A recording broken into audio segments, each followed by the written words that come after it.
Direction le mondial de l'automobile. Autoroute Info, plein phare sur le mondial de l'automobile.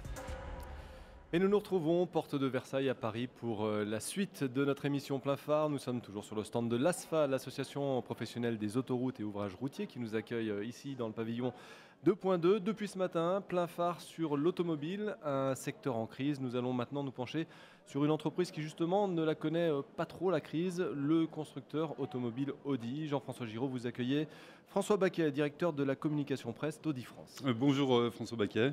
Bonjour. Directeur donc de la communication d'Audi, merci d'avoir accepté notre invitation. Nous allons parler avec vous de la crise du secteur automobile. Alors vu comme ça, on pourrait presque dire qu'en vous invitant, on est un petit peu hors sujet, mais justement il était intéressant de comprendre les raisons de votre succès. Quels sont vos principaux atouts et comment vous expliquez un tel succès pour la marque Audi ? Alors la réussite de l'entreprise sont bien sûr les produits et les technologies, mais c'est aussi le fait que nous vendons dans tous les pays. Nous sommes internationaux et en vendant dans tous les pays, nous sommes assurés d'un certain volume de production et lorsque certaines zones vont un peu moins bien, les autres compensent. En ce moment, c'est la zone européenne et pas plus particulièrement la zone Europe du Sud qui connaît la période la moins propice. En revanche, en Asie et aux États-Unis, le climat est meilleur et nos ventes progressent. Donc au niveau mondial, nous réussissons à faire de bons chiffres de vente. On reviendra un petit peu sur l'international dans quelques minutes. On va rester en Europe et en France. Ça fait quoi, une dizaine d'années que vraiment le succès est au rendez-vous sur le territoire français ? Parce que jusqu'à la fin des années 90 environ, Audi s'était surtout vu comme une marque très sportive. Le succès est arrivé dans le courant des années 90. On vendait quand même bien avant. On avait des modèles haut de gamme, des technologies qui étaient appréciées. Mais le succès et les ventes se sont développés de façon considérable dans les années 90, avec aussi le lancement de nouveaux produits. On a élargi la gamme. On a maintenant une A3, une A1. On a des modèles sportifs, des SUV qui ont permis d'élargir la gamme et donc d'augmenter les ventes. Il y a une sorte de réussite sociale quand on parle d'Audi. On dit j'aimerais avoir une Audi, comme on disait à l'époque, j'aimerais avoir une Mercedes ou une BMW. Vous avez pris un petit peu cette place-là ? Ce qui est important, c'est que la qualité des produits attire beaucoup. Et notamment en ce moment, quand il y a des périodes économiques moins faciles, l'aspect valeur sûre d'Audi attire. Et si vous parliez de haut de gamme et d'aspect de réussite, c'est aussi la qualité, un design qui est intemporel, qui font que nos voitures plaisent longtemps. Et quand vous regardez des Audi qui circulent, qui ont un certain âge, elles ne sont pas démodées ou beaucoup moins que nos concurrentes. Et ça, c'est important. Votre credo, c'est quoi ? C'est surprendre à chaque modèle ou c'est, à contrario, rester dans la continuité ? Alors, on a beaucoup de clients satisfaits. On est le constructeur dont les clients sont le plus satisfaits. Plusieurs enquêtes récentes l'ont démontré, l'ont prouvé. Donc, on continue à satisfaire nos clients. Bien sûr, on innove en permanence en termes de technologie, mais on continue avec nos clients et on respecte notre tradition et tout ce qui est technologie, la sportivité avec notamment la compétition, le design et bien sûr la qualité.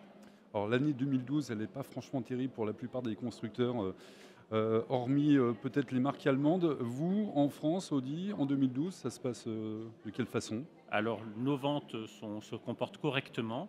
Nous faisons une année relativement bonne. Le marché est quand même difficile, plus difficile qu'il pouvait y être il y a un an ou deux, c'est indéniable. Néanmoins, nous maintenons nos positions et nous sommes confiants. Nos produits plaisent, donc nous sommes confiants. La marque du succès, Audi, est-ce que vous ne craignez pas quand même qu'à un moment donné, ça s'essouffle un petit peu ? Comment vous allez faire pour rester à la mode, j'ai envie de dire ? Alors, on ne se considère pas à la mode. On a des voitures qui sont de qualité, qui ont un design qui plaît, qui est intemporel. Nos clients sont satisfaits. On continue à innover fortement, que ce soit en technologie pour l'allègement des voitures, avec l'aluminium ou le carbone par exemple, aussi en termes de connectivité avec les GPS et les aides à la conduite. Le design continue à progresser et nous sortons de nouveaux produits. Nous renouvelons les produits existants, nous sortons de nouveaux. Alors Audi, c'est une belle image de la marque, de la méthode de construction et de vente à l'allemande. Vous le savez, c'est la crise pour les marques françaises.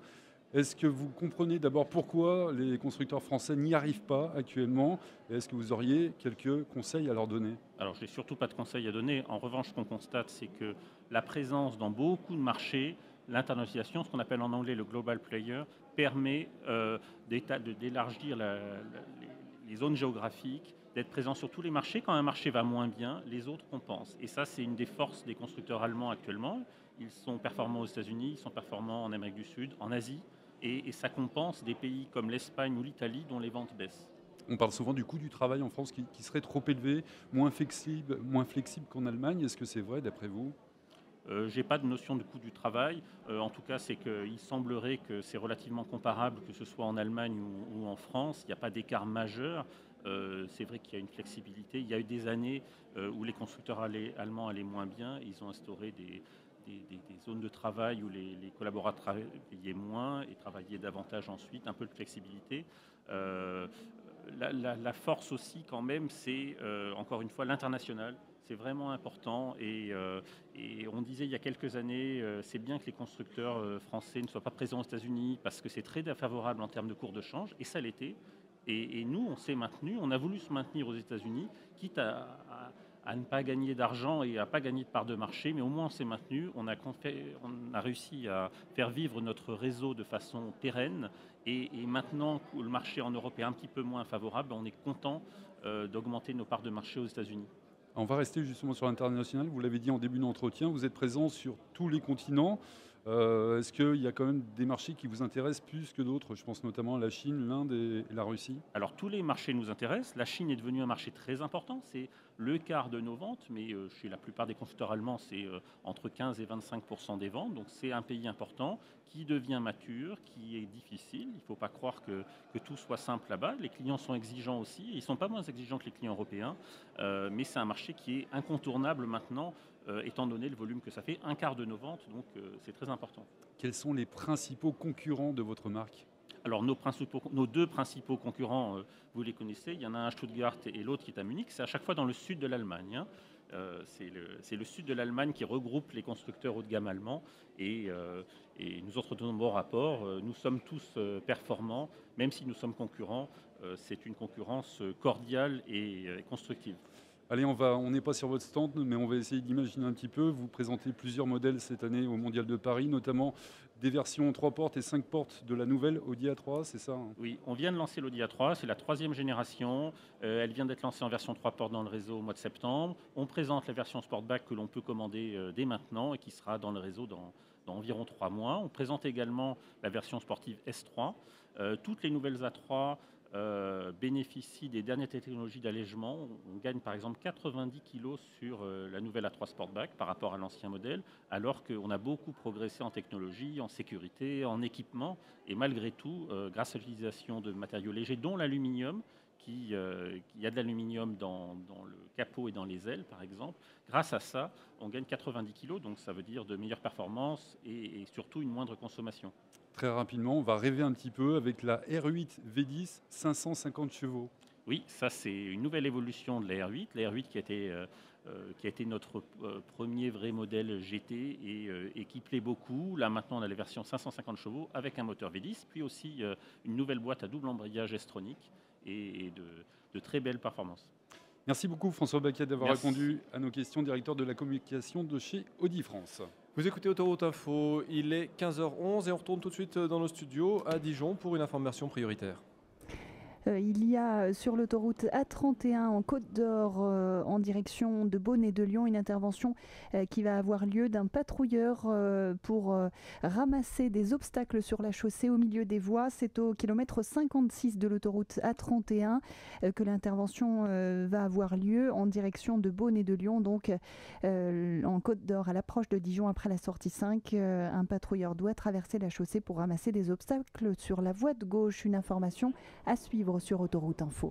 Retour porte de Versailles à Paris pour la suite de notre émission Plein Phare. Nous avons parlé longuement avec François Baquet d'Audi France. Et vous alors, préférez-vous acheter des voitures de constructeurs français? C'est notre question du jour, notre sondage du jour sur autorouteinfo.fr, rubrique mondiale, ainsi que sur les réseaux sociaux. Vous pouvez encore voter pour donc cette question du jour. Préférez-vous acheter des voitures de constructeurs français? Et puis, comme chaque jour, nous nous sommes intéressés à ce qui avait fait le buzz sur le net au cours des dernières 24 heures au Salon de l'Auto, notre revue de presse du web, le Mondial sur la toile, présenté aujourd'hui par Aude Poly. Il était hier au Mondial, il est évidemment aujourd'hui sur la toile. Jean-Marc Ayrault, venu dire son soutien à l'automobile sur le salon ce lundi, apparaît ce mardi dans de nombreux articles de nos confrères du web, notamment sur lepoint.fr. Celui-ci est moins connu mais fait parler de lui quand même.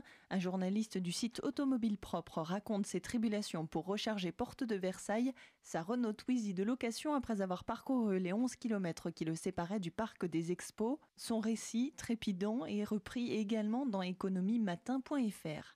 Si lui a été déçu par la difficulté d'accéder à des prises électriques pour sa mini-voiture, d'autres ont eu de maxi désillusions face à certains véhicules présentés pendant cette quinzaine. C'est ainsi que les journalistes d'AutoNews dressent la liste de ceux qui n'achèteront pas, par exemple la nouvelle Lamborghini Gallardo et encore moins la Mitsubishi Mirage. En revanche, il y en a chez Autoblog qui se feraient bien le plaisir d'acquérir la nouvelle Honda CR-Z. Elle est dépeinte par les furieux de l'auto de la plus enthousiaste des manières. Plein phare, l'automobile, secteur en crise, ça continue dans 3 quarts d'heure avec Jean-François Giraud qui recevra Arnaud de David Beauregard, responsable de la FIEV, qui représente les équipementiers automobiles. En attendant, vous pouvez continuer de nous suivre sur Autoroute Info, bien sûr, de même que sur notre site internet autorouteinfo.fr et sur les réseaux sociaux, @ ou hashtag Autoroute Info. À tout à l'heure. Être enceinte, c'est un handicap. Ça vous choque ?